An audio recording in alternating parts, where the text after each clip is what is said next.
17 दिन में 12 पुल गिरे 2024 में। ये जो कच्ची दरगाह बिंदुपुर 6 लेन पुल ये बना 3,115 करोड़ का पुल 4,988 करोड़ में बना। एक मकान बन रहा है उसका 2,000 रुपया स्क्वायर फीट लगता है तो बिहार सरकार सीधे 8-9 हजार स्क्वायर फीट करती है। ये पैसा बड़का झूठा पार्टी के पॉकेट से आया क्या? ये पैसा जनता का पैसा है। चिराग जी ने खुद ये बयान दिया कि यहाँ सड़क के आवंटन के सिलसिले में, गुणवत्ता के सिलसिले में पूरा एस्टीमेट घोटाला है। दलितों को परेशान करने का, दलितों के आरक्षण छीनने का, सरकारी व्यवस्था को प्राइवेट व्यवस्था में बदलने का पूरा प्लान बड़का झूठा पार्टी के पास है, जिसके सपोर्ट में ये सपुत्र खड़े हैं जो अपने आप को दलित नेता है अपराधों के लिए पहचाना जाता है। 2005 से लेके आज तक जो सरकार बड़का झूठा पार्टी के साथ जनता दल ने बनाया, उस सरकार ने भी कुछ परंपरा स्थापित किया है और वो परंपरा है एस्टीमेट घोटाले। जैसे कि कोई सरकारी सामान खरीदना है तो कहां से खरीदा जाएगा, उसका रेट बाजार के रेट से 5 गुना ज्यादा होगा। किसी बिल्डिंग का, रोड का, सड़क का, पुल का, पुलिया का निर्माण कार्यक्रम में भी एस्टीमेट बनाया जाएगा। प्रपोजल पहले लाया जाएगा, एस्टीमेट बनेगा, फिर एस्टीमेट जो बाजार का भाव होता है, फर्ज कीजिए कि कोई एक मकान बन रहा है उसका 2,000 रुपया स्क्वायर फीट लगता है तो बिहार सरकार सीधे 8-9 हजार स्क्वायर फीट कर देगी और वो बढ़िया से पास होते होते पास हो जाएगा इसकी, जबकि उतना पैसा लगना नहीं है। कम पैसे में वो चीजें हो सकती है।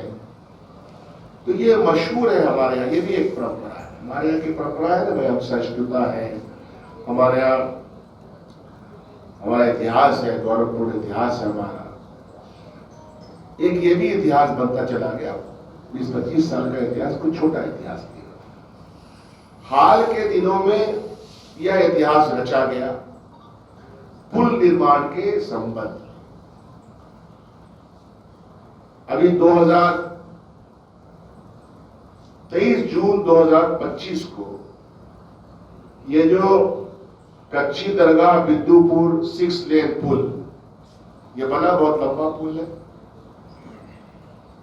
इसकी जो स्वीकृति थी जब हम महागठबंधन में शामिल थे 2015 में, इसकी स्वीकृति के वक्त एस्टिमेशन था 3,115 करोड़। सरकार बदल गई और बदलने के बाद इसमें कई आयाम आए, आमूलचूल परिवर्तन। चाहे आवंटन किसको देना है, मटेरियल क्या लगना है, लगाना है, कई जांच पड़ताल होते होते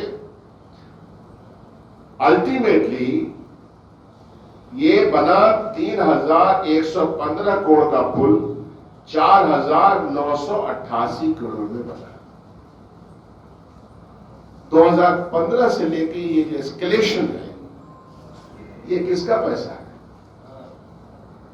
ये पैसा बड़का झूठा पार्टी के पॉकेट से आया क्या?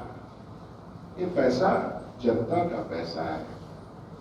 और ये बड़ा एस्टीमेट घोटाला, और सिर्फ ये मैं जो बात कह रहा हूं, ये जहां तक बात पहुंचेगी आपके माध्यम से, उनको मालूम है कि मैं क्या कह रहा हूं। मैं जानता हूं कि एस्टिमेशन कैसे यहां होता है, खरीदो फरोख्त में किस तरह से घालमेल किया जाता है। निर्माण के काम में तो सबसे ज्यादा ये प्रक्रिया चलती है। कई बार ऐसा हुआ है कि जो संवेदक है उसके द्वारा बनाया हुआ पुल या उसके द्वारा बनाई हुई सड़कें या उसके द्वारा बनाए हुए मकान, इन सब में अगर उसने खराब मटेरियल दिया, जांच के लिए अगर जनप्रतिनिधि ने लिखा तो जांच भी नहीं होती है, बल्कि पीसी का चार्ज बढ़ जाता है।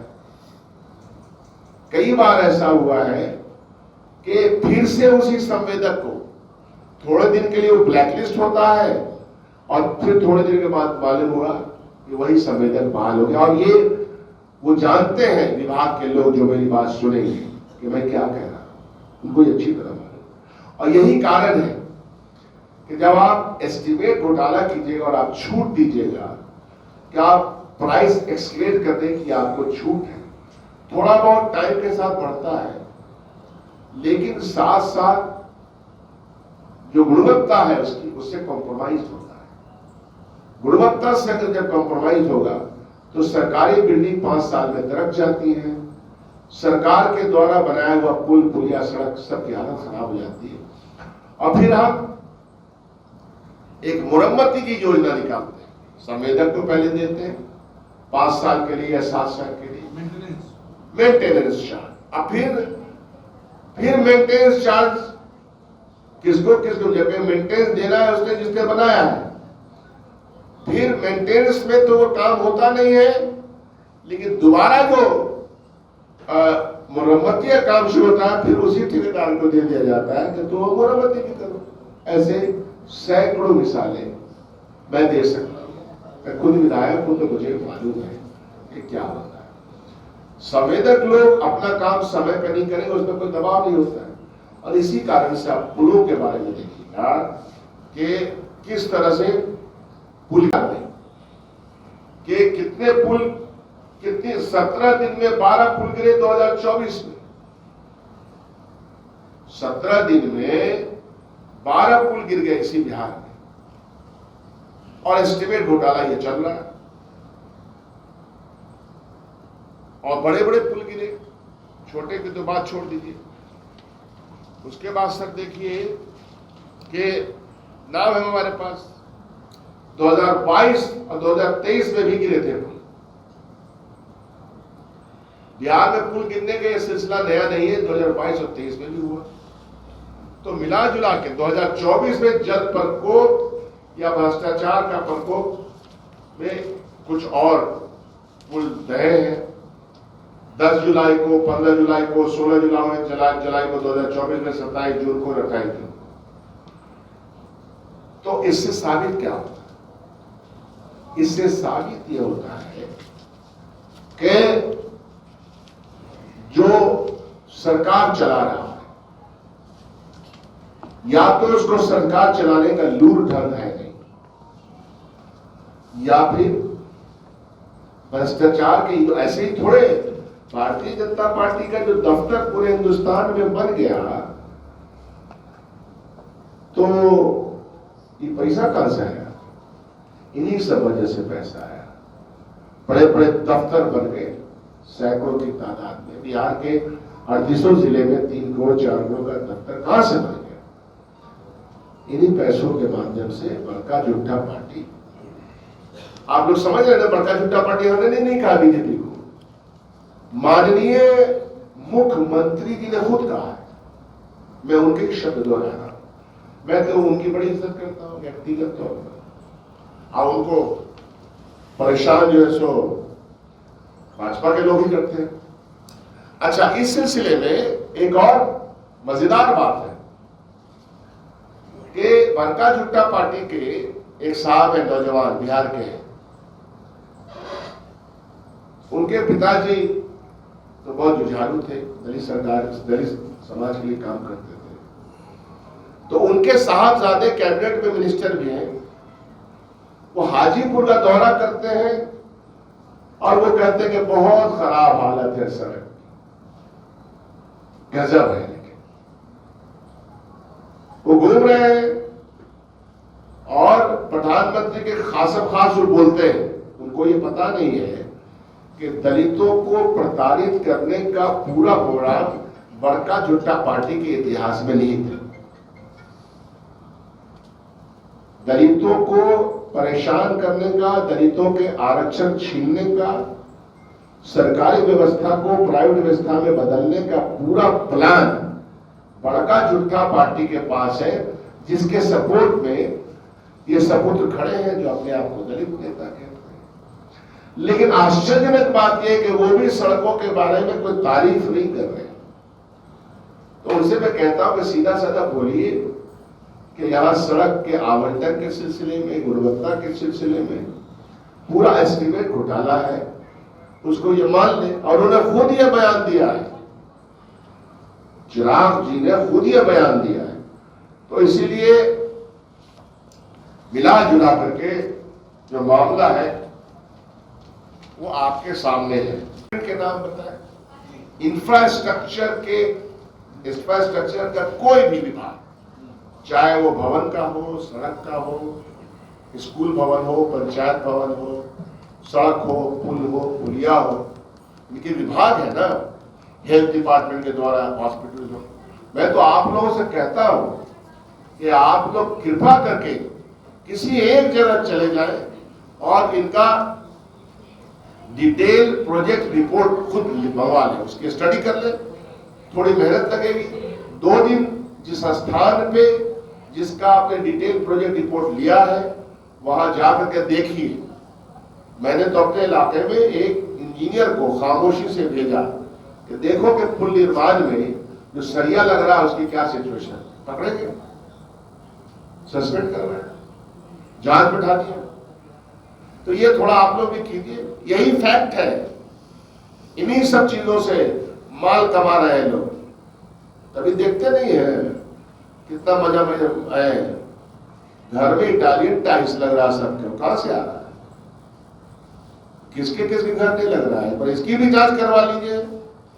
हमने कहा, बोलिए कि शकील अहमद खान ने, कांग्रेस पार्टी ने कहा है कि जितना आवंटन आपको, जैसे हमको कोई मकान मिलेगा तो एक आवंटन होता है, तो आवंटन में आपके घर में ये इटालियन टाइल्स कहां से लगा भाई?